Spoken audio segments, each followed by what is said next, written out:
The sands of time is running pretty fast and out on convicts erroneously liberated by the misinterpretation of the GCTA law who are expected to check themselves back into prison by Thursday, September 19. PTV correspondent Kenneth Pasyente on a shade under 700, or a little over a third of the aforementioned prisoners expected to return, lest they be dragged back into the coop by cops tasked to hunt them down should they miss the deadline in this report.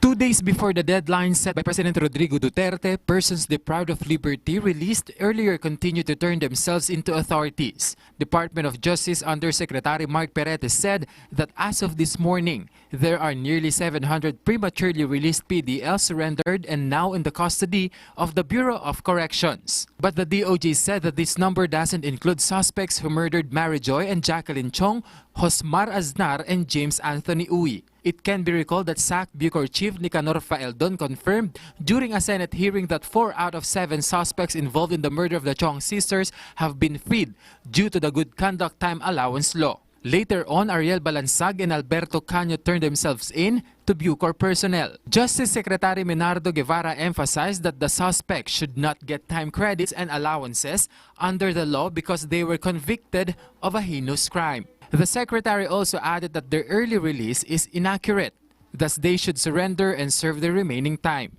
In relation to this, Malacanang commended the DOJ and DILG for drafting the revised GCTA law IRR. Malacanang is hoping that through these revisions, inaccuracies and loopholes of the law's first version, which generated confusions among officials, would be addressed. Meanwhile, Senator Leila De Lima sent her reply to the Office of the Ombudsman regarding the GCTA law. She said that as a Senator of the Republic, it is not in her capacity to answer such query because it is an official business of the DOJ. She also said that the IRR of Republic Act 10592 was not issued in her personal capacity but drafted during her time as Secretary of Justice and as an institutional output of the DOJ together with the Department of Interior and Local Government or DILG. Guevara countered that the DOJ won't deal with water under the bridge, so to speak, and waste its time in a blame game. The Secretary added that the revised IRR of the Republic Act 10592 reflects the best interpretation of the Joint Committee. And now that the current DOJ has done its part, he said that it should be better to wait for the next move of Congress. Kenneth Pasyente for The Nation.